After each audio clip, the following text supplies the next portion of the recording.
que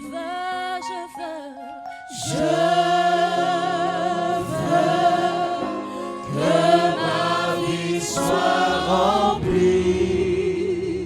Je veux que ma vie soit remplie. Je veux que tout mon être soit rempli du Saint-Esprit.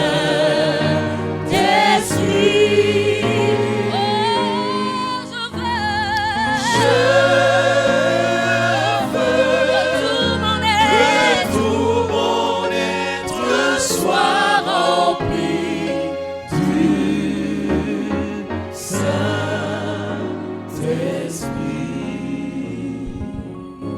Alléluia, alléluia, gloire à Dieu.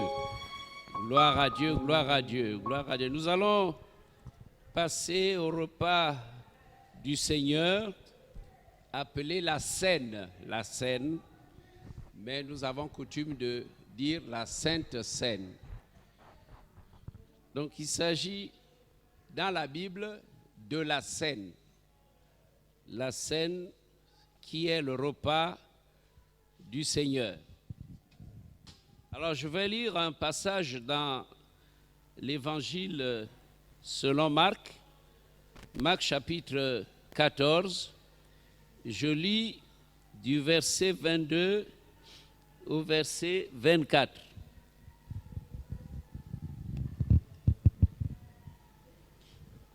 Pendant qu'il mangeait, Jésus prit du pain et après avoir rendu grâce, il le rompit et le leur donna en disant, prenez ceci est mon corps. Retenez ça ce matin, je vais corriger une grande erreur. Dans notre pratique, c'est une erreur qui a perduré dans toutes les assemblées de Dieu. Oui, mais c'est le Seigneur qui, je sais, qui m'a demandé de corriger les erreurs. Il m'a dit, ça après la mort de ta tante Winnie, j'étais à Port-Gentil, et le Seigneur m'a dit de corriger les erreurs que lui, enseignant de la parole, formateur des pasteurs, n'a pas pu corriger. Et j'ai donc le devoir de corriger certaines erreurs. Après avoir rendu grâce, il rompit le pain, le leur donna à ses disciples. Il a rompu le pain et ce matin, je vais rompre ce pain. Il le rompit et le donna à ses disciples en disant, prenez, ceci est mon corps. Alors, nous sommes souvent venus manger du pain. On vient avec du pain, on vient avec la coupe. On est tout à côté de la plaque. Jésus dit, ceci est mon corps.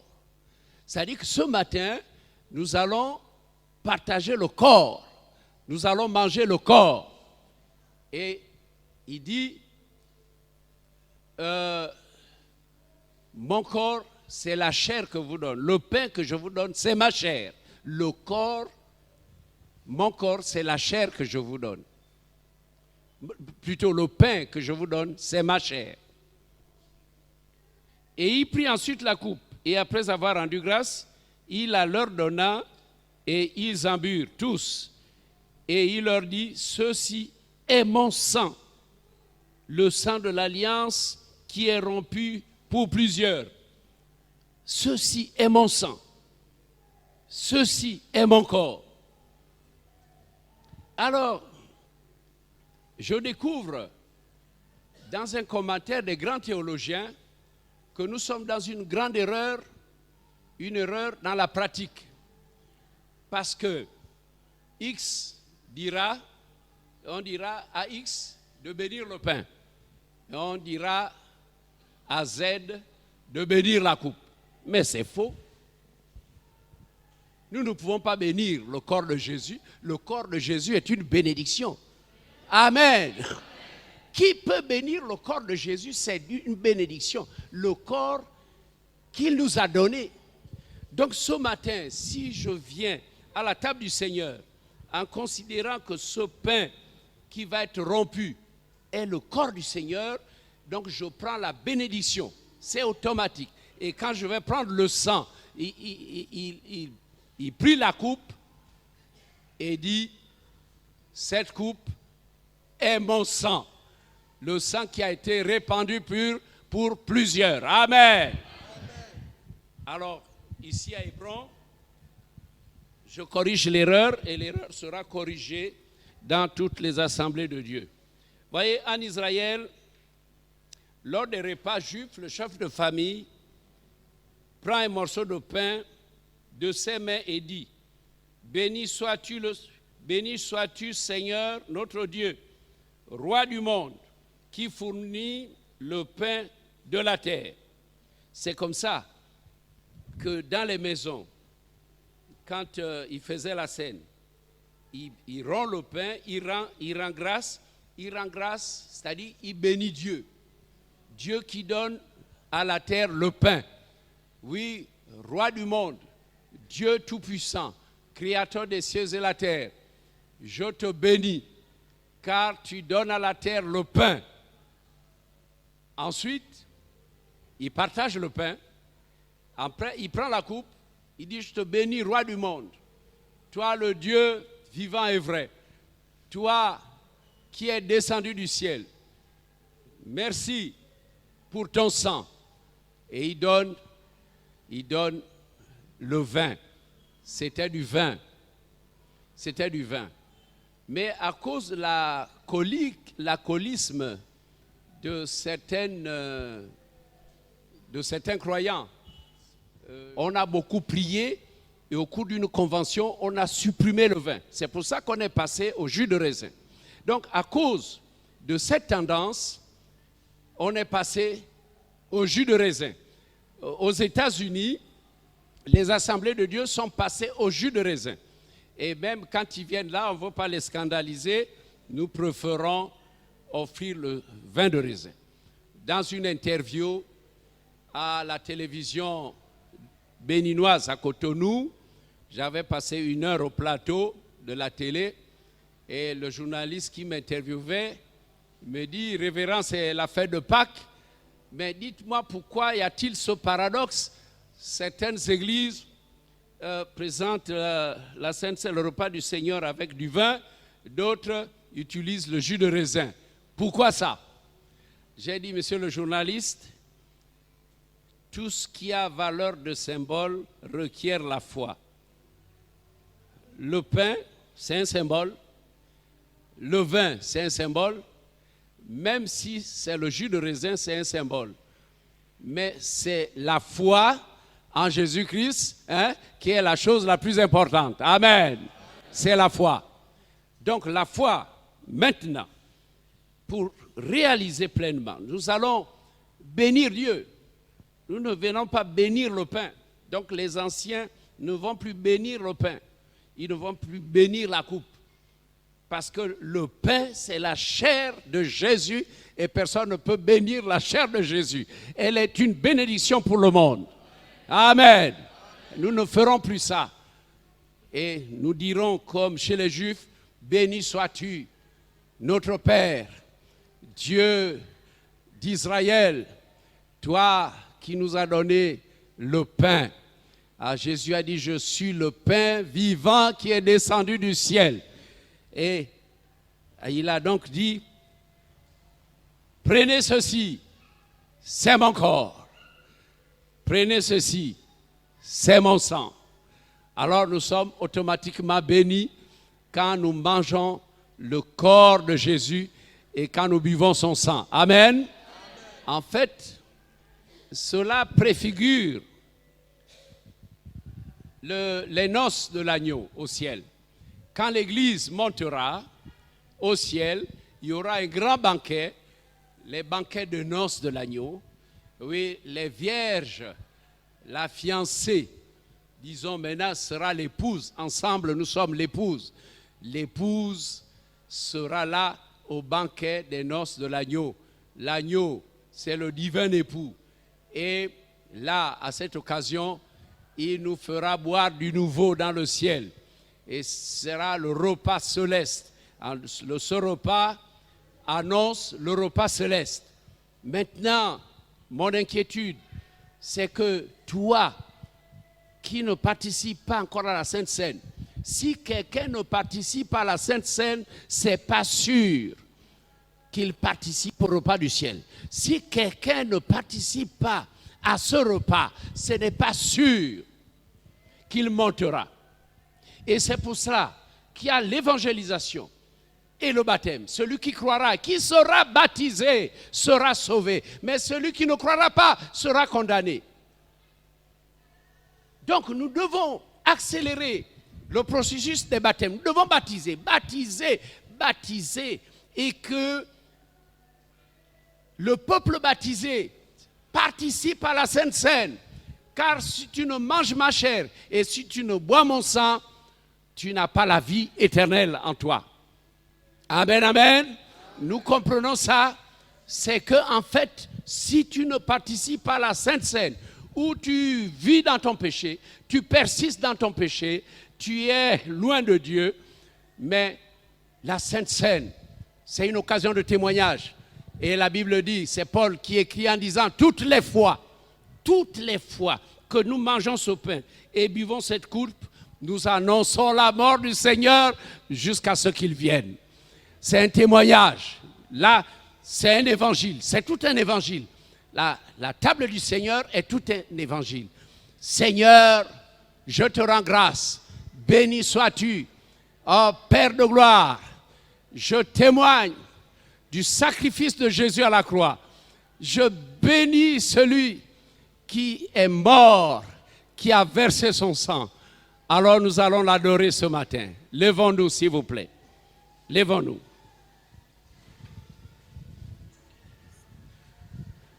Seigneur, je rends ce pain en te rendant grâce. Père de gloire, tous ensemble nous te rendons gloire. Nous te remercions car tu es le pain vivant qui est descendu du ciel. Béni soit ton nom, Seigneur.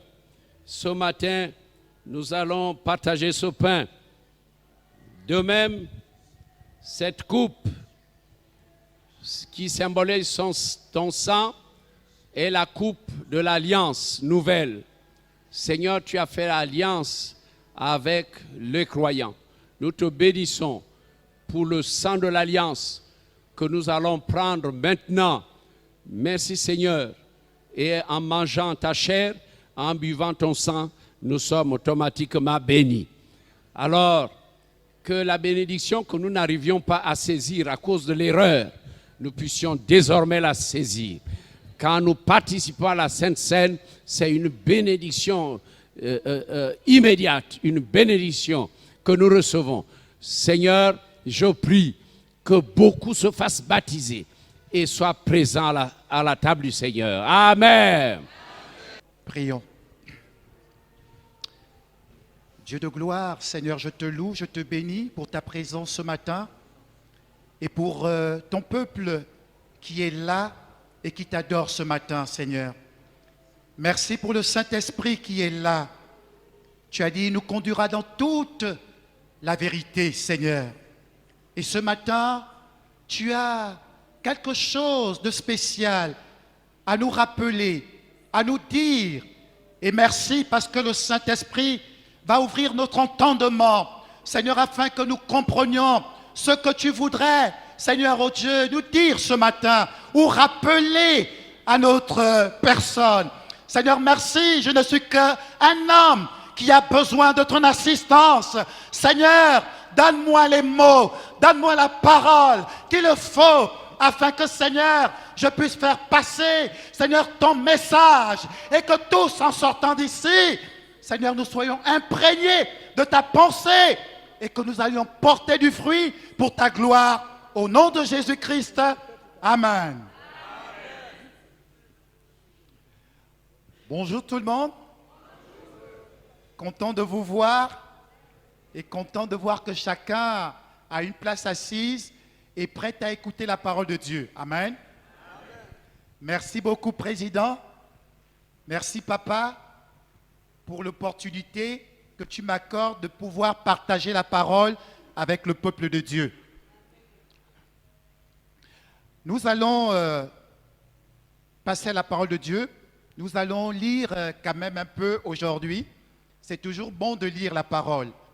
Lorsque vous voulez parler, prêcher, c'est toujours bien de s'appuyer sur la parole. Nos paroles, nos simples paroles ne suffisent pas à faire comprendre la pensée de Dieu. Mais lorsque un verset est là, il éclaire, il édifie mieux parce que c'est la parole de Dieu. Amen. Voilà, donc nous aurons quelques passages que nous allons lire et après nous allons expliquer un certain nombre de choses. Nous lisons d'abord ces trois passages. Donc le premier passage, nous allons, c'est même un passage, ceux qui étaient là il y a 2 semaines, je l'ai lu ici et nous allons le relire avec d'autres passages. Matthieu chapitre 3, le verset 15 au verset 17. Il est dit, Jésus lui répondit, Jésus est en train de parler à Jean-Baptiste. Laisse faire maintenant, car il est convenable que nous accomplissions ainsi tout ce qui est juste. Et Jean ne lui résista plus. Dès que Jésus eut été baptisé, il sortit de l'eau. Et voici, les cieux s'ouvrirent, et il vit l'Esprit de Dieu descendre comme une colombe et venir sur lui. Et voici une voix fit entendre des cieux ces paroles. Celui-ci est mon fils bien-aimé en qui j'ai mis toute mon affection. Amen. Nous allons au chapitre 4 à partir du 12e verset et nous lirons jusqu'au 25e. Jésus, ayant appris que Jean avait été livré, se retira dans la Galilée. Il quitta Nazareth et vint demeurer à Capernaum, situé près de la mer dans le territoire de Zabulon et de Nephtali, afin que s'accomplisse ce qui avait été annoncé par Ésaïe le prophète. Le peuple de Zabulon et de Nephtali, de la contrée voisine de la mer, du pays au-delà du Jourdain et de la Galilée des gentils, ce peuple assis dans les ténèbres a vu une grande lumière. Et sur ceux qui étaient assis dans la région et l'ombre de la mort, la lumière s'est levée. Dès ce moment, Jésus commença à prêcher et à dire, « Repentez-vous, car le royaume des cieux est proche. » Comme il marchait le long de la mer de Galilée, il vit 2 frères, Simon appelé Pierre et André, son frère, qui jetaient un filet dans la mer, car ils étaient pêcheurs. Il leur dit, « Suivez-moi, et je vous ferai pêcheurs d'hommes. » Aussitôt, ils laissèrent les filets et le suivirent. De là, étant allé plus loin, il vit 2 frères, Jacques, fils de Zébédée, et Jean, son frère, qui étaient dans une barque avec Zébédée, leur père, et qui réparaient leurs filets. Il les appela, et aussitôt ils laissèrent la barque et leur père et le suivirent. Jésus parcourait toute la Galilée, enseignant dans les synagogues, prêchant la bonne nouvelle du royaume et guérissant toute maladie et toute infirmité parmi le peuple. Sa renommée se répandit dans toute la Syrie et on lui amenait tous ceux qui souffraient de maladies, de douleurs, de divers genres, des démoniaques, des lunatiques, des paralytiques, et il les guérissait. Une grande foule le suivit de la Galilée, de la Décapôte, de Jérusalem, de la Judée et au-delà du Jourdain. Nous allons partir dans Actes, le chapitre 2, à partir du verset 37 jusqu'au verset 47. Après avoir entendu ce discours, ils eurent le cœur vivement touché. Et ils dirent à Pierre et aux autres apôtres, « Hommes, frères, que ferons-nous » Pierre leur dit, « Repentez-vous et que chacun de vous soit baptisé au nom de Jésus-Christ pour le pardon de vos péchés. Et vous recevrez le don du Saint-Esprit. Car la promesse est pour vous, pour vos enfants et pour tous ceux qui sont au loin, en aussi grand nombre que le Seigneur, notre Dieu, les appellera. Et par plusieurs autres paroles, il les conjurait et les exhortait, disant, sauvez-vous de cette génération perverse. Ceux qui acceptèrent sa parole furent baptisés, et en ce jour-là, le nombre des disciples s'augmenta d'environ 3000 âmes. Ils persévéraient dans l'enseignement des apôtres, dans la communion fraternelle, dans la fraction du pain et dans les prières. La crainte s'emparait de chacun, et il se faisait beaucoup de prodiges et de miracles par les apôtres. Tous ceux qui croyaient étaient dans le même lieu et ils avaient tout en commun. Ils vendaient leurs propriétés et leurs biens et ils en partageaient le produit entre tous selon les besoins de chacun. On va terminer avec 1 Corinthiens le chapitre 12 du verset 7 au verset, on peut même commencer à partir du verset 4. Voilà. Il y a divers dons, mais le même esprit. Diversité de ministères, mais le même Seigneur.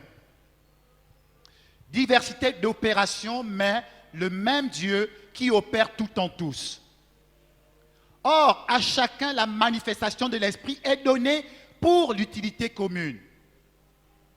En effet, à l'un est donné par l'Esprit une parole de sagesse, à un autre une parole de connaissance selon le même Esprit, à un autre la foi par le même Esprit, à un autre le don de guérison, des guérisons par le même Esprit, à un autre le don d'opérer des miracles, à un autre la prophétie, à un autre le discernement des esprits, à un autre la diversité des langues, à un autre l'interprétation des langues.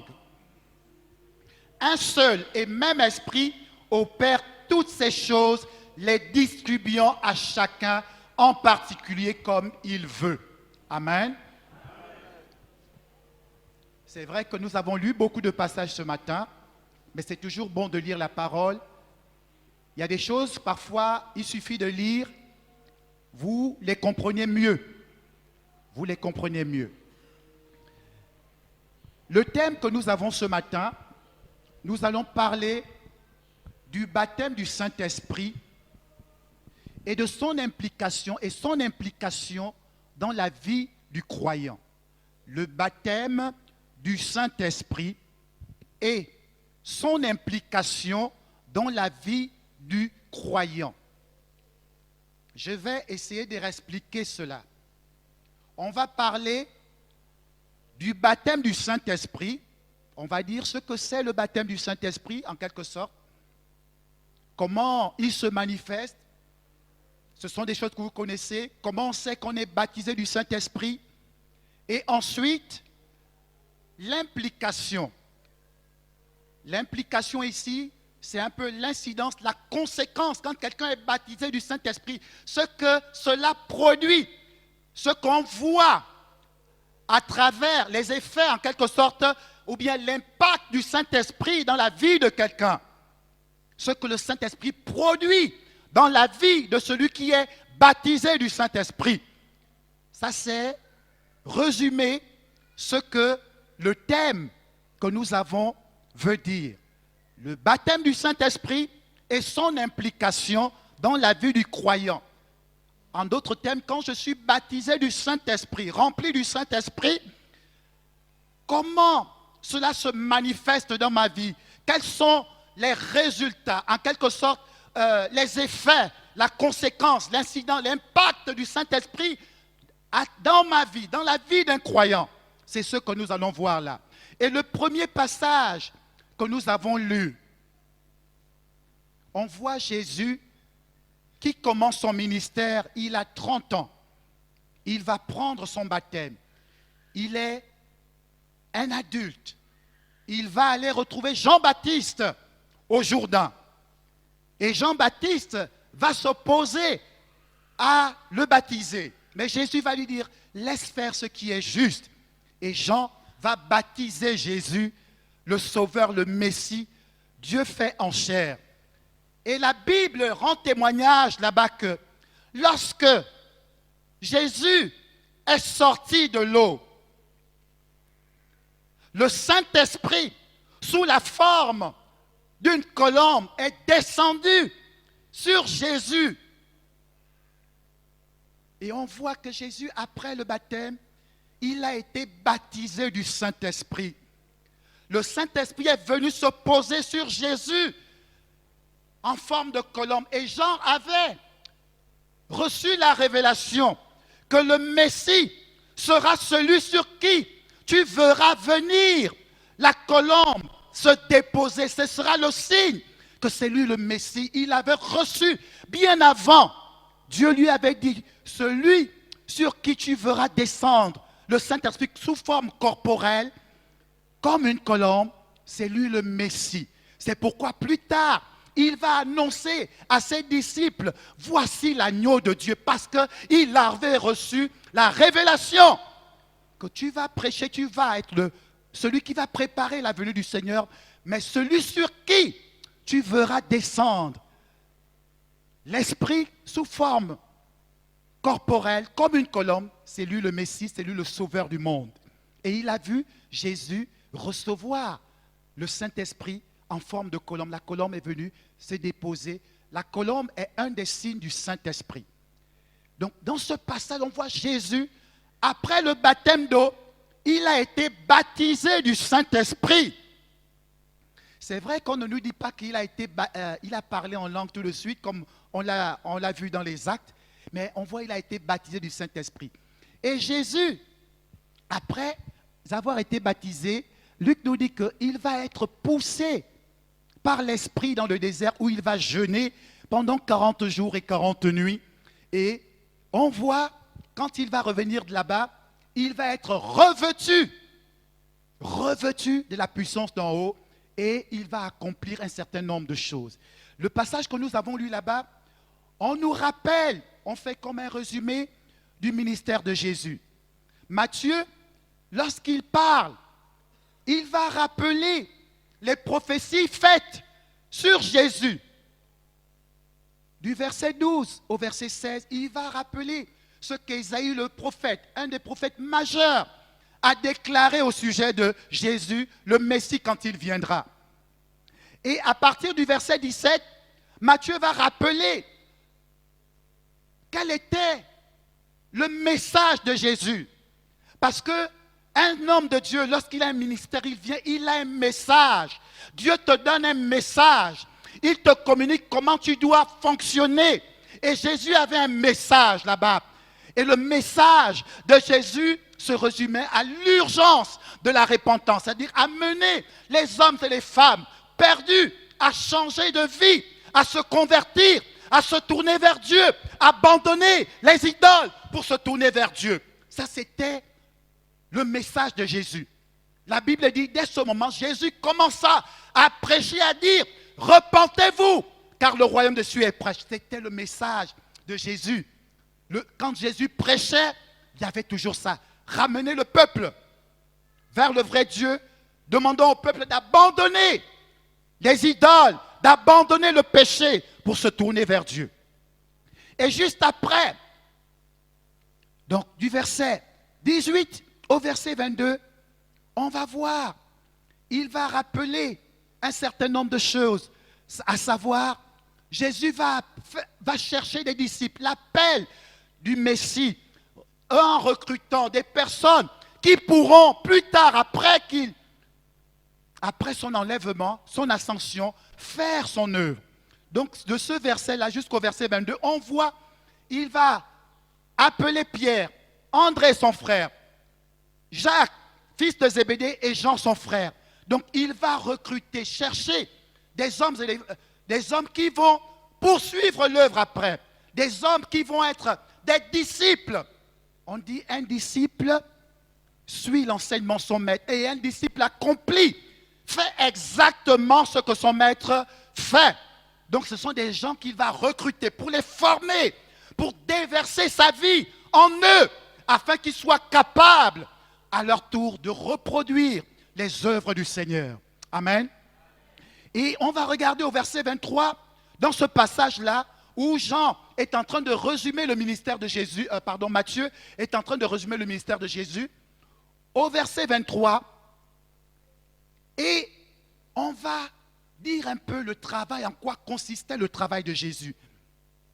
Il va rappeler là-bas que Jésus enseignait, Jésus prêchait et Jésus guérissait les malades. Lorsque Jésus prêchait, enseignait, il enseignait au peuple de se, enseignait la vérité, la parole de Dieu. Il enseignait le peuple. Donc il leur expliquait ce que c'est la vérité, ce que c'est l'enseignement de Dieu. Et il prêchait. Vous savez, quand vous prêchez, vous poussez le peuple, vous exhortez le peuple, vous avertissez ceux qui veulent vivre dans le désordre. Vous les pressez à quitter leur état. C'est ce que Jésus fait. Quand vous prêchez, c'est ça la prédication. La prédication diffère de l'enseignement. Donc il pressait le peuple à se conformer à la vérité, donc à la parole de Dieu. Et au verset, et on nous dit, il guérissait. L'autre verbe, participe, participe présent, la guérissant, montrait que Jésus guérissait. Donc les gens étaient malades. Qu'est-ce que Jésus faisait? Il guérissait parce que les prophètes avaient prédit que Jésus va guérir les malades. Il va restaurer le bien-être des hommes et des femmes. Il va accomplir ces choses-là. Lorsque le Messie viendra, ce sera l'œuvre qu'il accomplira. Donc, en substance, il résume le travail de Jésus. Et lorsqu'on part de là, du verset 24 au verset 25, on voit, il résume la popularité, la renommée de Jésus. Que Jésus était populaire. Il avait une grande renommée à cause de tout ce qu'il faisait.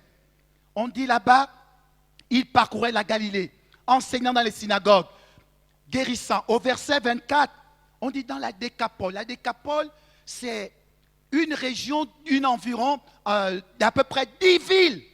10 villes.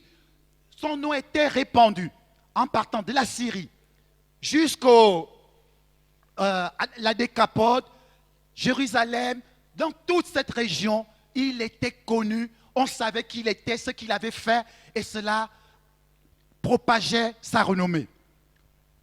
Lorsqu'on est allé là-bas, dans Actes, on voit ce que le Seigneur a accompli dans la vie des disciples. Déjà au chapitre 2 que nous avons lu là-bas, on commence au verset 4. Ils vont être baptisés du Saint-Esprit. Et le passage que nous avons lu là-bas, on voit Pierre qui était timide, peureux, qui a renié Jésus devant une femme. Dire que celui-là, je ne le connais pas, je ne sais pas de quoi tu parles. Pierre va être enflammé. Il va se tenir devant la foule. Il va prendre la parole et il va se mettre à prêcher, à parler, à enseigner, à avoir le courage. Et quelques instants après, 3000 personnes, 3000 âmes. Et quand je parle de 3000 âmes ici, les Juifs ne comptaient pas les femmes et les enfants. Donc, il y avait certainement beaucoup plus que cela, mais on comptait les hommes à un certain âge. Ils vont se donner au Seigneur. Ce que je voudrais d'abord dire, pour qu'on comprenne ce que c'est le baptême du Saint-Esprit avant de parler des implications. Baptisé du Saint-Esprit. Hier, mes bien-aimés frères et sœurs sont passés par les eaux du baptême. Et je leur disais là-bas, quand je les entretenais, que baptiser comme notre papa, quand il avait pris le cours, il leur avait expliqué, baptiser, c'est plonger dans de l'eau. Lorsqu'on vous baptise, il faut qu'il y ait de l'eau, beaucoup d'eau, pour que tout votre corps soit immergé, soit plongé dans de l'eau. Et vous prenez ce qu'on appelle le baptême par immersion. Être baptisé dans le Saint-Esprit, c'est la même chose. Mais ici, vous êtes plongé dans le Saint-Esprit. Une autre esprit, vous êtes revêtu du Saint-Esprit. Vous êtes rempli du Saint-Esprit. Et le signe, si vous voulez être sûr que vous êtes baptisé du Saint-Esprit, lorsque le Saint-Esprit descend sur vous, vous devez parler en langue. Le signe, en tant que pentecôtiste, lorsque le Saint-Esprit descend sur vous, pour être sûr que vous êtes baptisé du Saint-Esprit, il faut parler en langue. Si vous n'avez pas parlé en langue, c'est que vous n'avez pas encore été baptisé dans le Saint-Esprit. C'est le signe, la manifestation visible. Quand le Saint-Esprit descend, en dehors de tous les effets, d'autres vont, c'est comme de l'électricité, quelque chose qui vous envahit, mais vous parlez en langue. Vous comprenez que vous êtes baptisé du Saint-Esprit. C'est tout ce qui s'est passé avec les actes des apôtres. On voit l'apôtre Paul. Ananias va imposer les mains à l'apôtre Paul. Mais qu'est-ce qui va se passer plus tard? On ne voit pas quand il a parlé en langue, mais plus tard il va dire, je parle en langue plus que vous tous. Parce qu'il arrivait à se maîtriser. Il préférait édifier le peuple que de parler en langue devant le peuple. Donc il parlait en langue dans son intimité avec le Seigneur. Et devant le peuple, il préférait dire des choses que tout le monde entend. Mais on a compris que Paul, lorsque Ananias lui avait imposé des mains, la Bible dit, il a été rempli du Saint-Esprit. Or, rempli du Saint-Esprit, c'est que la personne a été baptisée du Saint-Esprit. Et un jour, je vais essayer d'expliquer ça. J'étais à Lomé. On est allé diriger un camp des jeunes à Baudrafort. S'il y a des gens du Togo qui sont là, ils connaissent là où se trouve à Baudrafort. On est parti là-bas. Je vais expliquer ce qu'on appelle être rempli du Saint-Esprit. Le Seigneur m'avait ouvert les yeux et j'ai vu cela. Je suis parti et il y avait une jeune sœur, Sandra, pendant qu'il y avait une réunion d'attente. Ils étaient en train de prier pour que les gens soient baptisés du Saint-Esprit. Elle était là-bas et le Seigneur m'ouvre les yeux, sachant que la sœur devait venir là-bas et demander pourquoi je ne suis pas baptisé. Le Seigneur m'ouvre les yeux, je ne dormais pas, j'étais éveillé et je vois une vision. On est comme en train de remplir, on ouvre une vanne, un tuyau, on est en train de remplir des récipients. Ils étaient en pleine réunion d'attente. L'eau était en train de remplir. Mais je vois, la sœur était embêtée par quelqu'un qui l'appelait. Et ce quelqu'un-là, c'était un dragueur. On était en pleine séance de prière. Mais elle reçoit un coup de fil, elle sort. Et après, elle vient me voir. Frère Steve, je suis découragé, je ne suis pas baptisé du Saint-Esprit. Je lui dis tout de suite, pendant que vous êtes en train de... Le Seigneur m'a montré, il m'a ouvert les yeux. J'ai vu, on était en train de remplir. Nous sommes comme des vases. Et Dieu déverse en nous. Parfois, vous pouvez arriver là. Le Seigneur met quelque chose. Vous n'êtes pas encore rempli. Il faut continuer au fur et à mesure jusqu'à ce que ça déborde. Ça, j'ai compris. Quand je cherchais aussi le Saint-Esprit, le Seigneur me disait, il est déjà là. Prie, cherche ma face et il va déborder. Le Seigneur me l'a dit, j'ai compris qu'il y a comme un processus. Tu viens là, peut-être aujourd'hui tu ne parles pas en langue, mais il y a un travail que le Seigneur fait parce que tu dois être rempli. Mais il y a des conditions qui favorisent ce remplissage-là. Donc être rempli du Saint-Esprit, c'est être immergé, trempé dans le Saint-Esprit. Et tu te mets à parler en langue. C'est le signe initial quand tu es rempli du Saint-Esprit, qui est visible, tangible, parce que tu dois parler en langue. Mais après cela, il y a d'autres choses qui se manifestent. Donc, ça c'est un peu pour nos jeunes frères qui sont passés par les eaux du baptême. Si jamais tu veux être convaincu que tu as été baptisé du Saint-Esprit, il faut que tu parles en langue. Amen. Voilà, c'est ce que nous, les assemblées de Dieu, nous croyons. Il y a d'autres qui disent que non, ce n'est pas ça. Mais c'est ça. La Bible s'explique par elle-même. Vous avez vu les apôtres, un moment, ils ont été remplis du Saint-Esprit, ils se sont mis à parler en langue. Voilà, et je me rappelle, on était là-bas, tu peux même parler une langue intelligible que tu ne connais pas. Je connais une sœur, elle parlait comme le chinois, Marie-Ange, quand on était ensemble. Le pasteur Peter Oyembo, il parlait, comment on appelle ça, à Port-Gentil, l'Ibo. Il ne connaissait pas l'Ibo, mais il parlait. Celui qui est Ibo entendait, il est venu voir le pasteur Peter, mais tu as été au Nigeria, comment tu es en train de parler l'Ibo? Il est en train de parler l'Ibo. C'est ça, ce sont des signes. Amen. Voilà. Donc, c'est ça être baptisé du Saint-Esprit. Ton esprit est trempé dans le Saint-Esprit. Le Saint-Esprit vient te revêtir. Il vient en le faisant, ton homme intérieur est vivifié. Il y a une différence entre avoir le Saint-Esprit en nous. Quand tu es régénéré, le Saint-Esprit vient habiter à toi parce que tu es enfant de Dieu. Tu ne peux pas être enfant de Dieu si tu n'as pas l'Esprit de Dieu. Il y a une autre différence. On dit, il sera avec vous. Dans Jean, ça veut dire le Saint-Esprit va nous accompagner dans l'œuvre. Et il sera sur vous. Ça, c'est le baptême du Saint-Esprit. Il sera sur vous. Le revêtement de puissance, la plénitude. Donc, c'est différents niveaux. Différents niveaux. Amen. Donc, c'est cela. Et j'ai expliqué ici un jour, j'ai souvent dit cela. En fait, vous-même, vous savez le jour où vous avez été baptisé du Saint-Esprit. Ça, c'est pas pareil. Ce n'est pas la même chose que toutes les fois. Vous savez le jour où vous avez été baptisé. Vous ne pouvez pas vous tromper. Ce n'est pas possible. J'ai rendu ce témoignage ici. Vers 4 heures, on ne m'avait pas imposé les mains. J'étais seul dans la chambre, j'ai commencé à prier. Et j'avais l'impression comme de l'électricité qui touchait mon corps. Et je n'arrivais pas à me contenir. Aujourd'hui, j'ai beaucoup de maîtrise de soi. Mais au début, quand je vois les jeunes sœurs rouler, crier, tous on a fait ça. Et ça se répétait des jours et des jours. Jusqu'à ce qu'avec l'habitude, tu restes dans la présence de Dieu des heures et des heures.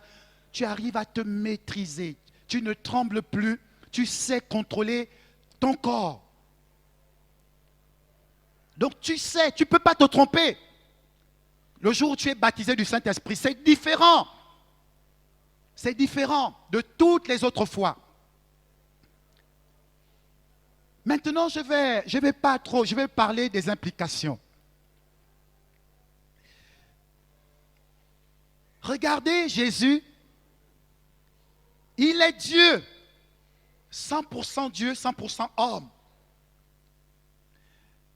Avant de commencer son ministère, il va être baptisé du Saint-Esprit. Jésus est notre exemple par excellence. Nous devons faire les choses comme Jésus. Il va être baptisé du Saint-Esprit. Et il va être poussé vers le désert. Il va aller chercher, il va aller prier. Parce qu'il a conscience qu'il sait qu'il y a du travail qui l'attend. Il va aller prier le Père. Il va aller chercher la face de communier avec son Père pendant 40 jours. 40, vous vous imaginez, pendant 40 jours, 40 nuits dans le désert, sans manger. Il ne peut pas faire ça avec ses propres forces. Ce n'est pas possible. Hein? J'ai des médecins, des professeurs qui sont là. 40 jours dans un endroit sans manger, mais vous mourrez. Vous ne pouvez pas le faire avec les forces humaines. Ce n'est pas possible. Et je comprends quand je lis les Écritures que là, c'était le Saint-Esprit qui lui a donné la capacité de jeûner pendant ce temps-là, se priver de nourriture. Humainement, il ne pouvait pas le faire. Il a fallu l'assistance du Saint-Esprit. Pendant 40 jours, sans manger. Il est revenu là-bas. Et quand il revient, il va avoir faim parce que le corps réclame. Vous laissez un corps pendant 40 jours, sans manger. Le diable va tenter, lui proposer de transformer les pierres en pain. Parce qu'il sait que là, le corps réclame, a besoin de se ressourcer. Mais son esprit est puissamment fortifié. Son esprit est rempli. Le corps est faible, mais l'esprit est vivifié. Il vient là-bas. Regardez ce qui va se passer. Matthieu a résumé le ministère de Jésus. Son ministère va avoir un impact considérable. Il va prêcher la parole, il va enseigner à tel point On va dire jamais homme n'a parlé comme cet homme. Lorsqu'on écoutait Jésus parler, prêcher la parole, les gens vont résumer qu'ils n'ont jamais entendu quelqu'un qui parle comme ça. Et d'autres vont dire, il était puissant en parole et en œuvre. C'est-à-dire, il joignait l'action à sa parole. Il démontrait ce qu'il disait. Il a eu un ministère plein d'impact. Des malades étaient guéris, des morts ressuscitaient. Vous vous rappelez du témoignage? Lazare, 4 jours après, Lazare va revenir. Il va être là devant le tombeau de Lazare. Il va dire simplement, Père, je te loue de ce que tu m'exauces toujours. Et il va ordonner à ce que les disciples roulent la pierre. Il va ordonner à Lazare de sortir. Vous vous imaginez mort. Vous ne pouvez pas le faire avec vos capacités. Il faut la puissance du Saint-Esprit. Jésus va accomplir ces miracles-là. Il va marcher sur les eaux. Jésus va marcher sur les eaux. Or, nous connaissons la loi de la pesanteur. Il a un poids. Il faut qu'il enfonce. Il ne peut pas marcher sur les eaux. Mais il marche sur les eaux comment? À cause de la puissance du Saint-Esprit. À tel point, il défie les lois naturelles qui veulent qu'un corps avec un poids puisse tomber. Mais il va marcher sur les eaux. Mais il ne le fait pas de lui-même. Il le fait avec la puissance du Saint-Esprit. Il va accomplir un certain nombre de miracles. Et Jean, vers la fin de son évangile, va dire que Jésus a fait beaucoup d'autres miracles. Si on avait écrit tout cela, il n'y aurait pas assez de bibliothèques pour contenir cela. Pour nous dire que Jésus a fait des grandes choses et on ne pouvait pas tout mettre dans la Bible. Amen. Et on va voir les disciples aussi. Ils vont être baptisés du Saint-Esprit, mais comme un disciple doit faire les mêmes œuvres. Jésus a dit, tout disciple accompli sera comme son maître. Et il a même dit, il fera même des plus grandes œuvres parce qu'il va au Père. Et mardi, je vous ai expliqué pourquoi. Pourquoi? Il y a des gens aujourd'hui, je suis sûr, qui ont gagné plus d'âmes que Jésus. En termes de... C'est un miracle. On m'a posé la question, quel peut être le plus grand miracle quand Jésus dit, ils feront même de plus grands miracles. Je dis, ça ne peut pas la résurrection des morts. Il y a des gens qui ont ressuscité des morts. Je dis, en termes, gagner des âmes. Il y a des millions d'âmes qui sont gagnées à cause de l'évangile aujourd'hui. Il y a des gens qui gagnent des millions d'âmes. Des millions d'âmes à cause du Saint-Esprit. Donc c'est un grand miracle. Donc les disciples vont faire la même chose. Voilà Pierre qui va prêcher la parole. Quelqu'un qui était timide. Je vais même commencer avec le tout premier. Le premier impact. Quand vous êtes rempli du Saint-Esprit, le premier impact, il y a le témoignage. Celui qui est rempli du Saint-Esprit doit témoigner. Il doit parler de Jésus aux autres. Il doit témoigner. Ils étaient des puissants témoins. Voilà Pierre qui prend la parole devant une foule. Il va parler avec assurance.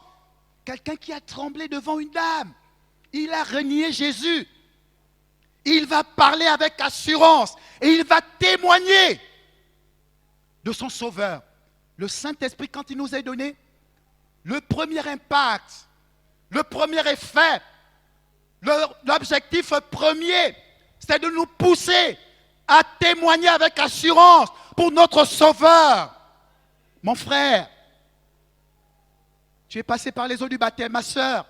Il faut chercher à être rempli du Saint-Esprit pour parler de Jésus à tes parents, à tes frères, à tes collègues, aux autres. C'est la première chose. Parce qu'aujourd'hui, on se contente, on parle en langue. Je n'ai rien contre cela. Mais vraiment voir que quelqu'un est rempli du Saint-Esprit, il faut regarder la personne témoigner, parler de Jésus. C'est important parce que Jésus, dans Actes chapitre 1, verset 8, dit, vous recevrez une puissance, le Saint-Esprit survenant sur vous, et vous serez, vous serez mes témoins. Il y a une conjonction, coordination entre le fait d'être rempli du Saint-Esprit, baptisé du Saint-Esprit, et ce qui doit venir ensuite, être témoin. Mais si on ne le fait pas, il faut savoir, il faut remettre en question ce que nous avons reçu. Un chrétien qui est baptisé du Saint-Esprit, qui n'arrive pas à parler de Jésus aux autres, il y a un problème. Qui a honte de parler de Jésus à son lieu de travail, à l'université, au lycée. Mon frère, il faut revoir, il faut demander à Dieu si tu es rempli du Saint-Esprit. Parce que le Saint-Esprit enlève la timidité, il donne de l'assurance. Vous voyez, quand on me voit, je suis quelqu'un de très calme. Mon épouse, elle, je suis très calme. Je peux rester là, je ne parle pas. Mais voyez-moi, quand je suis en train de servir le Seigneur, je suis quelqu'un d'autre. Les gens disent, mais celui-là, il est comme ça. Je suis très posé. Je peux rester là. Je ne parle pas. Mais quand je prends la parole, bien, je fais quelque chose pour le Seigneur, je suis quelqu'un d'autre. Je n'ai pas peur. Je suis capable de vous dire ce que le Seigneur me dit de vous dire, sans biaiser, comme il veut que je vous le dise. Et ça, c'est le Seigneur qui me le donne. Beaucoup m'ont vu là-bas. Le frère là parle comme ça. Même quand j'ai commencé, mais il est là, il a l'air timide, il ne parle pas. Donc c'est quelqu'un d'autre. Mais moi, je ne suis pas, quand je prends la parole pour enseigner, je deviens quelqu'un d'autre. Je deviens quelqu'un d'autre. J'ai une certaine assurance. Je n'ai pas froid aux yeux. Il y a une certaine assurance qui émane parce que le Seigneur met cela en moi. J'ai fait ce témoignage à l'USTM. Un collègue était décédé. Même mes aînés dans la foi ce jour-là ne voulaient pas prendre la parole pour prêcher devant les étudiants. Mais un collègue, il a dit, Steve, tu vas prendre la parole à l'université. Un collègue venait de décider. On est venu me prendre. Il y avait des grands qui étaient là. Ils n'avaient pas... J'ai pris la parole à l'université. Les professeurs étaient là. J'ai prêché l'évangile. J'ai parlé du Seigneur. J'ai parlé du Seigneur. C'est ce que le Seigneur de témoigner. Témoigner. J'ai parlé à mes professeurs à l'université. Ils savaient que j'étais chrétien. Je les prenais, je parlais. Quand je venais à l'université, on est là, beaucoup. Herman beaucoup est là-bas. On était ensemble à l'université. Bob Comment, qui est diacre à Port-Gentil. On est là, on arrive, on est dans le jeûne. Le professeur est dans ces choses là-bas. Il sent la présence de Dieu.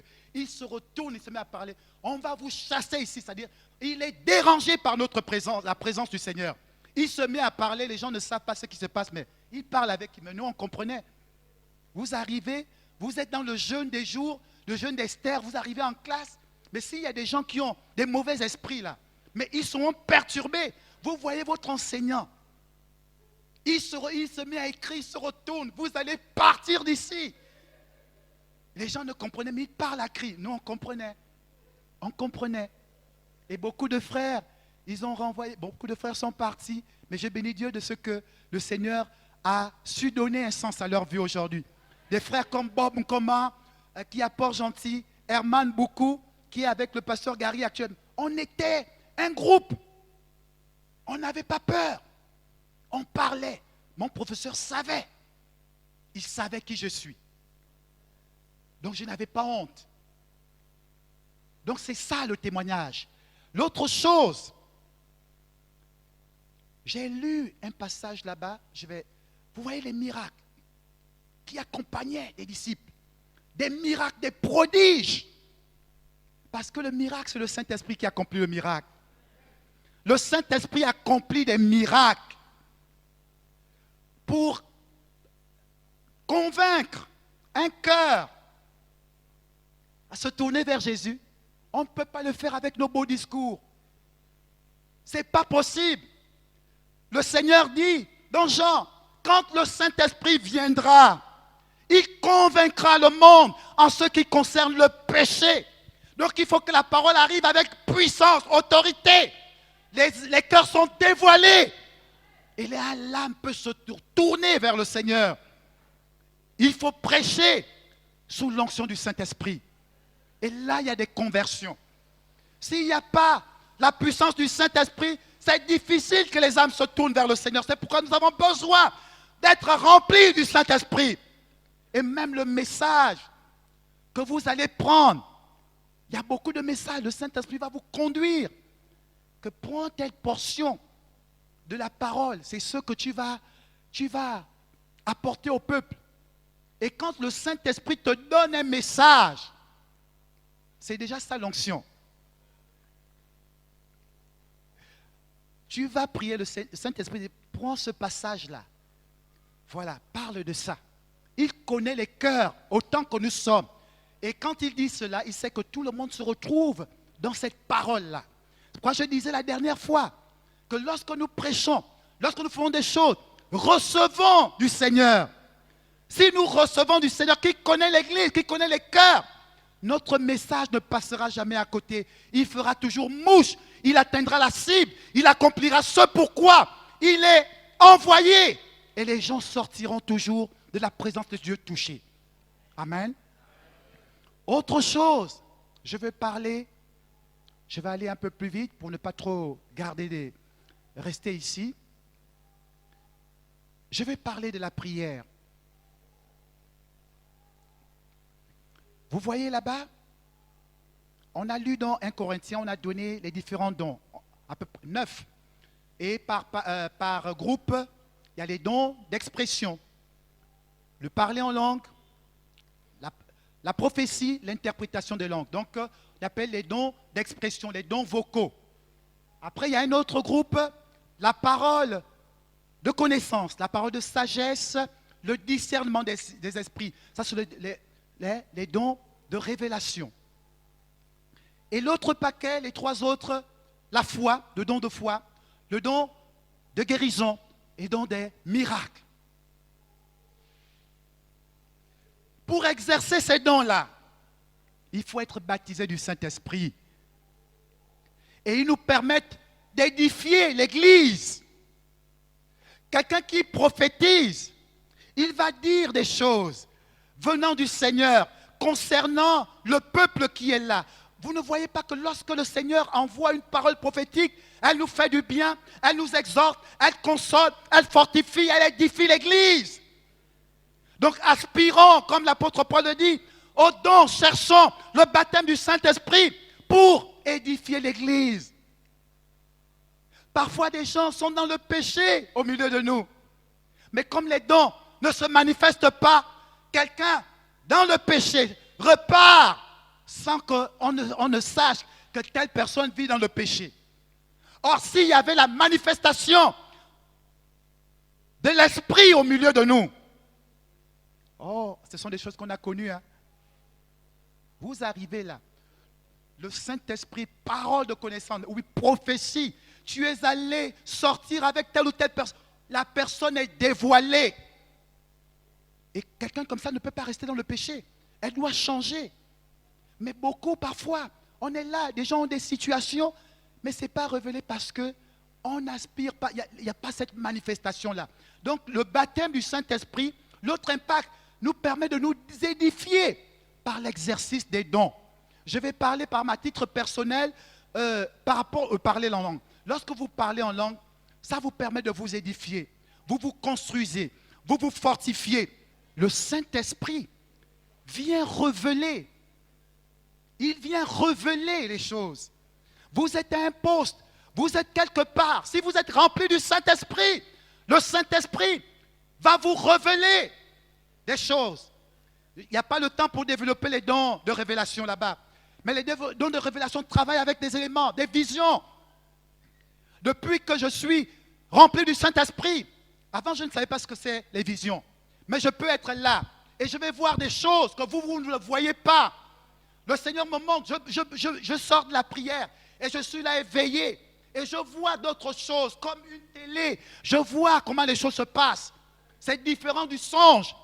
C'est différent du songe. La vision, tu es éveillé et le Seigneur te montre des choses. Et ça arrive. Je me souviens, je reviens de l'USTM. Deux jours successivement, le Seigneur vient. Il me montre ce que certains de la famille élargie, Anjolé, avaient fait. J'étais tout petit. Et quand ils prennent un des enfants de mes cousins, on est en train de l'élever comme le consacrer à faire quelque chose pour vouloir comme me détruire moi. Ils déposent, je connais les personnes, je me montre les visages des personnes, ce sont mes oncles, mes tantes. Déposent. Pendant qu'ils sont en train de déposer celui-là, c'était un de ses fils, il voulait le favoriser au détriment de moi, de ma personne. Il se retourne, il s'aperçoit, je suis en train de le voir comme ça. Il dit, oh, l'enfant l'a vu ce qu'on a fait. C'est ce qu'il a dit. Cet enfant l'a vu ce qu'il a fait. Oh, il faut le rattraper parce qu'il va aller dire ça à ses parents. Le Seigneur m'ouvre les yeux comme ça. Et après, il me dit, fais attention à ce que tu vas manger parce que je voulais passer là-bas, leur parler. Le Seigneur me dit, fais attention à ce que tu vas manger. Je vois comme si on met quelque chose dans mon assiette. Je pars. Je me suis arrêté à Anjolé avant de venir à Libreville, rejoindre les parents ici. J'arrive, je parle à tous mes oncles et tout, les mêmes personnes que le Seigneur m'avait montrées, je les vois. Après, il fallait passer à table. Ça fait des années que je n'avais pas mis les pieds. J'arrive là-bas. Celui qui était en train de consacrer, il est décédé aujourd'hui. Maître l'enfant, c'était un de ses enfants. Il va chercher mon couvert. Là où je devais m'asseoir, il me dit, tu t'assois ici, ça c'est ta place. Tu vas manger. Il va chercher mon couvert, il vient le déposer. Et j'arrive là. Bon, le Seigneur m'a déjà montré ça. J'ai fait comment? Bon, j'ai été un peu têtu. Hein. J'ai mangé. Hein. Normalement, je ne devais pas manger. Mais je me suis fait des années, je n'ai pas mangé. Et le Seigneur m'a averti. Je me suis assis. Normalement, moi, je suis l'enfant. Je suis le neveu. Voilà une table. Je ne peux pas m'asseoir au coin de la table et mes parents et les oncles vont s'asseoir sur le côté. Ça ne se fait pas. Mais il me désigne pour que j'aille m'asseoir. Là où il est censé s'asseoir, je suis allé m'asseoir. Et en m'asseyant, j'ai dit, on va prier. J'ai dit, Seigneur, je te loue. Je te confie ce repas. Seigneur, tu le bénis, tu le sanctifies. Tout ce qui n'est pas propre pour moi soit détruit. J'ai mangé. J'ai mangé. Mais je vous avoue quelque chose, c'est que quand je suis revenu à Libreville, les semaines qui ont suivi, c'était des combats. Avec l'oncle en question. M'ouvre les yeux, je vois comme il arrive, il vient comme m'attaquer. Il voulait en quelque sorte brouiller ma vision. Ils avaient remarqué que tout ce qu'il faisait, je voyais cela. Donc il avait mis quelque chose dans mon repas pour que je ne puisse pas, c'est comme si je ne puisse pas voir. Il dit, mais comment cet enfant arrive à voir des choses, il nous voit comme une démasse. Donc il avait mis quelque chose. Donc à un moment donné, les semaines qui suivaient, les choses étaient comme brouillées.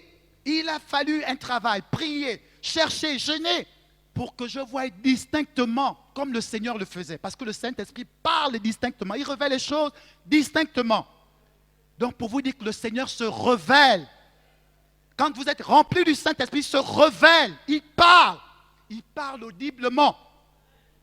Il parle audiblement. Vous vous imaginez, vous êtes à la croisée des chemins, vous êtes comme à un carrefour. Vous devez prendre une décision. Et vous entendez le Saint-Esprit vous dire, non, fais ça. Quelle grâce! Quelle grâce! Et ça vous sanctifie même. Entendre le Seigneur vous parler. Vous êtes seul, mais vous entendez le Seigneur en train de vous parler. Vous entendez une voix qui vous donne des directives. Mais ça vous sanctifie. Et vous savez que vous n'êtes pas seul. Partout où vous êtes, le Seigneur est avec vous. Ça vous éloigne du péché. Parce que vous savez, le pasteur n'est pas la même chose, mais le Seigneur est là, le Saint-Esprit est là. Parce que vous avez déjà entendu sa voix. Donc il y a des péchés qui s'éloignent. Tout seul. Vous ne résistez pas à cela. C'est une grâce. C'est pourquoi nous devons être remplis du Saint-Esprit. Remplis du Saint-Esprit. Quand tu entends le Seigneur te parler. Une autre, je vais terminer avec ça avant de continuer et clore. C'est mon oncle. Le Saint-Esprit vous donne l'intelligence et la sagesse. On avait dormi au temple ce jour-là. Et à 1h, généralement quand le Seigneur me réveille la nuit, c'est qu'il veut que j'intercède. 1h, le Seigneur me sort du sommeil. Je dis, ah Seigneur, ça c'est quoi encore? Donc j'étais en train de voir, je vois 7 voyants de la gauche à la droite. Le deuxième voyant clignotait orange. Je vois mon oncle, le petit frère à maman, qui était en train de conduire comme un véhicule. Et je m'assois, je me réveille, je dis, ah Seigneur, qu'est-ce que ça veut dire? 7 voyants, c'est quoi? Il me donne l'illumination tout de suite. 7 voyants, c'est 7 jours. Le Seigneur me permet de comprendre que les 7 voyants-là, c'est 7 jours. Le deuxième voyant de la gauche qui clignote orange, ton oncle va faire un accident, il faut prier pour lui. En signalisation routière orange, quand vous arrivez orange, il faut dire attention, il faut ralentir, il y a un danger. Il me donne l'illumination, comprendre que le mardi, mon oncle va faire un accident, je dois prier pour lui. Quand je termine de comprendre, je prie et j'ai dit, Seigneur, si c'est comme j'ai compris, réveille-moi encore à 4 heures, parce que je m'étais réveillé à 1 heure, pour que je puisse prier. Sans quoi, à 4 heures pile, le Saint-Esprit me réveille.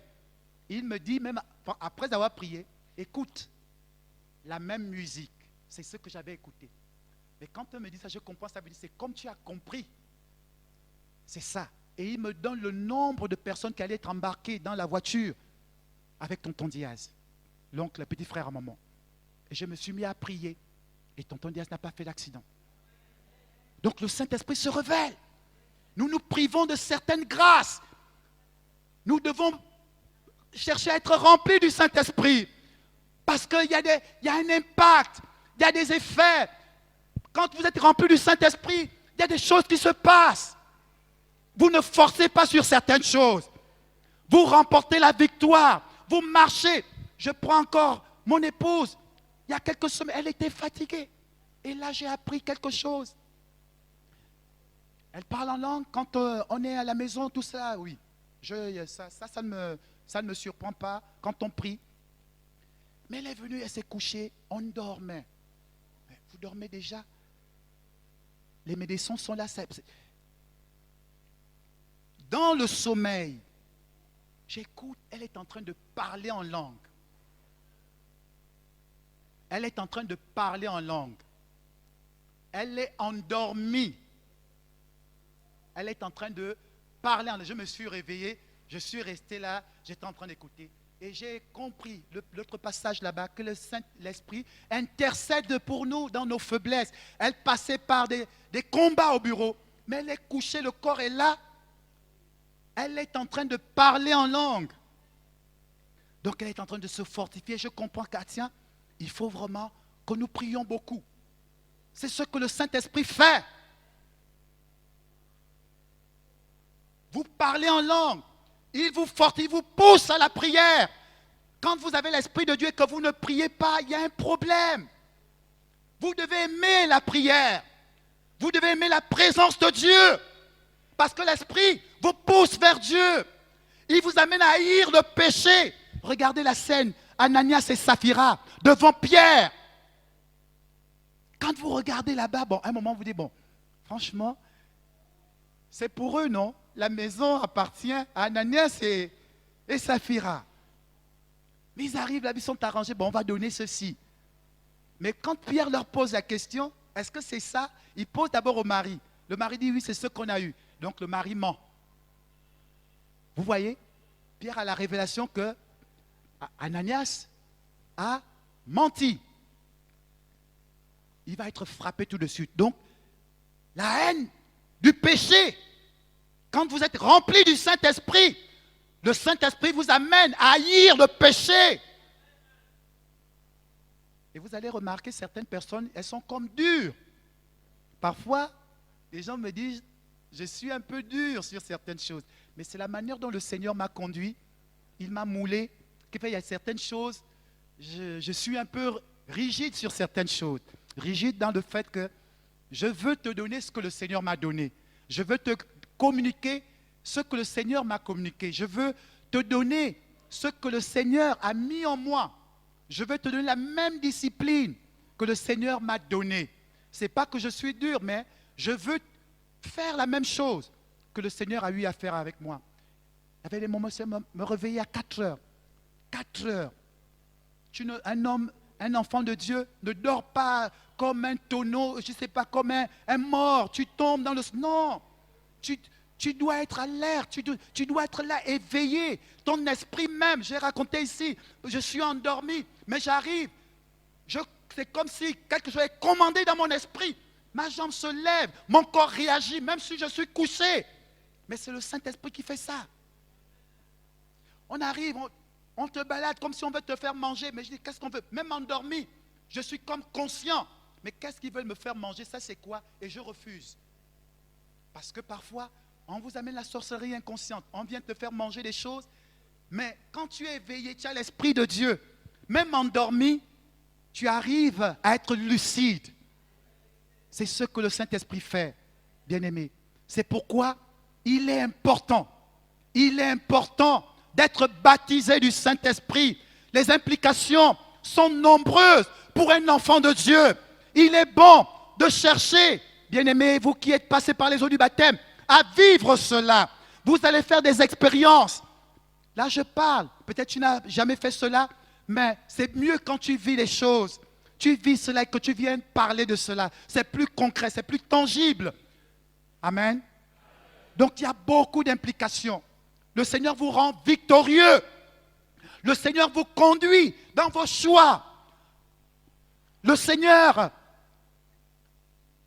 vous permet de braver des situations difficiles. Vous allez connaître des tribulations. Mais si vous êtes rempli du Saint-Esprit, vous aurez comme une autre force, puissance qui vous permet de braver cela. Et vous vous demandez, mais comment j'ai fait pour passer de là à là-bas? Mais c'est le Saint-Esprit qui fait cela. Et j'aime bien l'illustration, ceux qui ont regardé les 10 commandements. Lorsque Moïse, donc Charlton Heston, lorsqu'il part de celui qui joue le rôle de Moïse dans les 10 commandements, il quitte l'Égypte pour aller vers Madian. Donc, Yul Brynner, qui était Ramsès II, qui jouait le rôle de Ramsès II, va le chasser. Il va lui remettre rien qu'un bâton avec une gourde pour aller régner dans le désert. Donc, ils ont essayé de transcrire. Dans la Bible, il n'y a pas tout cela, mais ils ont essayé de représenter. Moïse va aller, il va marcher. À un moment, il va arriver à ce qu'on appelle la limite des forces humaines. Il n'avait plus d'eau. Et le metteur en scène, donc le réalisateur, va dire quelque chose. Il va dire que quand il est arrivé à la limite des forces humaines, là, l'esprit a pris le relais. Ce n'était plus les forces humaines. Il va marcher de là jusqu'à Madian. Et lorsque le sacrificateur, Madian va le voir, il dit, ah, comment tu as fait pour traverser tout ce désert-là jusqu'ici? Celui qui n'a pas de nom a guidé tes pas. Il va dire cela à celui qui joue le rôle de Moïse pour montrer qu'à un moment donné, lorsque vous arrivez à la limite des forces humaines, vous êtes épuisé. Celui qui prend le relais, c'est le Saint-Esprit. Il vous donne une capacité, il vous donne des forces supplémentaires pour pouvoir accomplir votre mission, pour pouvoir accomplir l'œuvre. Il dit fatigué, poursuivant toujours, parce que le Saint-Esprit en nous donne la capacité d'évoluer. C'est ce que le Saint-Esprit fait. Donc on a tout à gagner, mais malheureusement on se prive d'aller auprès du Seigneur pour réclamer le baptême du Saint-Esprit. Je dis à un frère qui vient de passer par les eaux du baptême, n'attends pas longtemps. Prie, demande, aspire. Et tu vas voir, le Seigneur va te baptiser. C'est le Seigneur qui baptise. J'ai été baptisé seul. On ne m'a pas imposé les mains. C'est le Seigneur qui baptise. Si tu as cette soif-là, le Seigneur va te baptiser, même dans ta chambre. Le pasteur ne sera pas là. Prie, lis la parole de Dieu. Parfois, le Saint-Esprit vient, il te donne un verset. J'ai un verset, il me dit tel passage. Je médite et je comprends ce qu'ils veulent me dire. Donc, c'est ça. Il y a beaucoup d'implications. Mais je vais m'arrêter là ce matin pour nous dire, regardez Jésus, qui était Dieu, à qui le Seigneur, le Père a donné l'Esprit sans mesure. Avant de commencer son ministère, il a fallu qu'il soit baptisé du Saint-Esprit pour que son ministère puisse impacter les vies. Nous aussi, lorsque nous commençons notre marche avec le Seigneur, nous avons besoin d'être remplis du Saint-Esprit. Nous avons besoin d'avoir cette plénitude-là. Elle va nous accompagner, elle va nous garder, elle va soutenir notre marche. Le Saint-Esprit va nous conduire et nous serons victorieux. Nous resterons à des endroits où les hommes ne peuvent pas rester. Amen.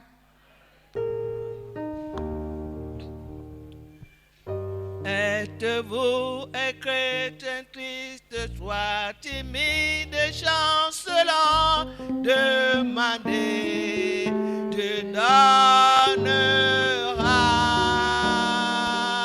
le remède à tous ces maux, certainement se trouvera dans le Alléluia, comme un torrent qui déborde sur ce rive. Votre cœur se remplira et de joie se remplira. Vous aurez enfin la fonte de rive, jaillissant de votre cœur. Seigneur, nous sommes devenus les chrétiens timides, tristes, chancelants.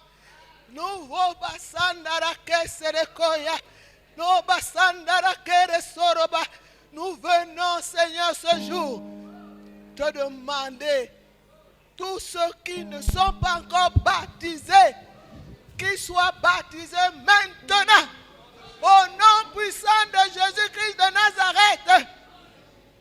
Et nous qui sommes baptisés, nous voulons être renouvelés. Oh Seigneur, au nom de Jésus, afin que nous puissions aller de gloire en gloire. Nous avons un gros challenge, Seigneur. Mais sans le Saint-Esprit, nous ne pouvons rien faire. Au secours, Jésus. Au secours de tes enfants. La fraîche rosée inonde nous. Nous ne voulons plus que l'eau reste aux genoux ni aux chevilles. Mais nous voulons nager dans le fleuve. Nous voulons nager dans le torrent. Seigneur, afin que nous puissions vraiment évangéliser. Que les dons puissent pleuvoir. C'est le Saint-Esprit qui donne les dons. Oh, j'ai aimé ce message. J'ai tellement aimé ce message. Parce que c'est toi qui as parlé. Le Saint-Esprit a parlé au travers de son serviteur.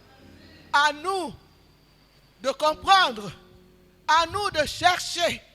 Jésus est le modèle. Il a prié pendant 40 jours et 40 nuits. Il y avait vraiment les défis qui l'attendaient. Mais il a gagné tous les combats. Il a été vainqueur parce qu'il est resté à genoux. Nous voulons rester à genoux jusqu'à ce que nous puissions être baptisés, renouvelés, que les dons pleuvent, que nous soyons les chrétiens qui évangélisent sans honte. Ah Seigneur, merci. Merci pour tous ceux qui ont déjà les dons. Merci pour tous ceux que tu vas leur donner les dons. Merci pour les dons qui sont enfouis, qui vont être restaurés au nom de Jésus. Mais ça ne peut qu'être restauré dans l'intercession, dans la prière.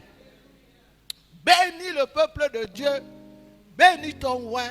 Bénis ton serviteur qui nous a parlé ce matin. Au nom de Jésus. Amen. Gloire à toi, Seigneur. Gloire à Dieu. Seigneur, nous te remercions pour ta bonne parole.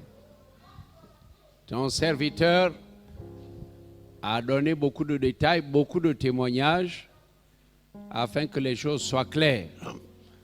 Oui, nous avons besoin du Saint-Esprit, nous avons besoin de plénitude et de l'implication du Saint-Esprit dans la vie du croyant. L'implication du Saint-Esprit dans la vie du croyant. Ce que le Saint-Esprit produit dans la vie du croyant. Et le Saint-Esprit agit sur tous ceux qui aspirent, tous qui reçoivent la plénitude. Oui, tout ce que le frère dit, je l'ai vécu.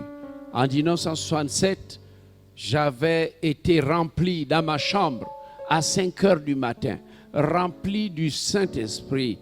Et pendant un mois, c'était terrible. Et quand j'allais au bureau, toutes les 2 heures, le Saint-Esprit me saisissait et je courais aux toilettes pour parler en langue. Et quand ça se calmait, je revenais à mon bureau. Ah oui, le Saint-Esprit agissait. Et j'avais chaque nuit le film du lendemain de toutes les activités.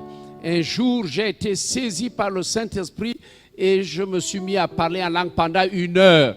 C'était difficile d'arrêter. J'avais peur. Oui, mes mâchoires étaient devenues une machine. Je parlais, j'ai transpiré et j'étais conscient que quelque chose se passait, mais je n'avais pas la force d'arrêter, n'est-ce pas, la puissance du Saint-Esprit qui m'amenait à parler en langue. Seigneur, tu m'as gardé dans ce contexte-là jusqu'à aujourd'hui. Chaque nuit, je suis en train de prêcher, je suis en train de travailler. L'année dernière, jusqu'en fin d'année, tu m'as montré une grande autorité. Oui, l'homme qui doit décréter, l'homme qui arrête les processus. Tu me montres cela, la puissance du Saint-Esprit. Oui, donc le Saint-Esprit fait un travail dans les cœurs de ceux qui aspirent. Seigneur, oui, depuis que je suis élevé président de l'Alliance des Assemblées de Dieu d'Afrique, quand je dors, je dis, il faut que je sois l'homme qui exportera le réveil.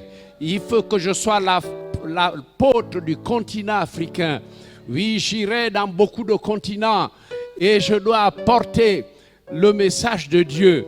C'est ça mon rêve, mon aspiration. Ce que je voudrais demander pour ce peuple, c'est que leur cœur aspire, que le cœur de chacun aspire à la bénédiction, aspire à la vie de plénitude, aspire voir le Seigneur. Combien de fois n'ai-je pas vu le Seigneur Jésus lui-même? Combien de fois ne suis-je pas au milieu des anges? Parce que j'aspire, mon cœur aspire, Seigneur, me tenir devant Dieu et d'entendre sa voix. Et je sais comment la voix de Dieu me guide. Quand j'évangélise, il me dit, je te parlerai et tu feras ce que je vais te dire. Quand l'heure des miracles arrive, je déclare que l'heure des miracles a sonné, qu'il va avoir des miracles. Et là, j'entends la voix de Dieu qui dit, dis ceci, fais-les lever, fais-les marcher. Ah Seigneur, les dons sont là, les dons sont là, à la disposition du peuple. Le Saint-Esprit veut les donner comme il veut, mais nous ne cherchons pas Dieu, nous sommes paresseux et nous dormons. Seigneur, réveille l'église, réveille ton église, réveille ton église, réveille ton église. Seigneur, ce que le frère a dit, certains parmi nous expérimentent ça déjà.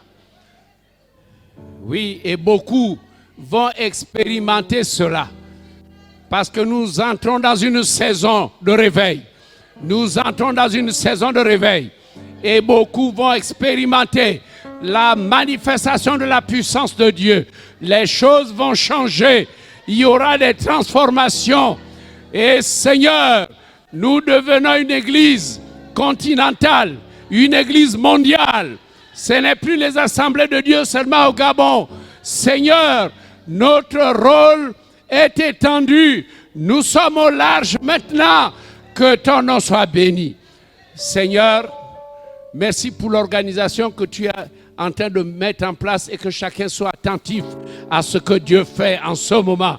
Seigneur, nous ouvrirons des cellules de pentecôtisme, des cellules de chambre haute. Oui, Seigneur, nous avons jeûné un mois. C'est peu de choses. Nous devons continuer à jeûner. Nous devons continuer à invoquer le Seigneur, à tenir des chambres hautes. Seigneur, que les choses changent. Que les choses changent dans la vie de mes frères et sœurs, au nom de Jésus. Dans la vie de chacun de nous. Seigneur, bénis cette assemblée. Au nom de Jésus, nous disons tous, gloire à Dieu, gloire à Dieu, gloire à Dieu, gloire à Dieu, gloire à Dieu, gloire à Dieu, gloire à Dieu, gloire à Dieu, gloire à Dieu, gloire à Dieu.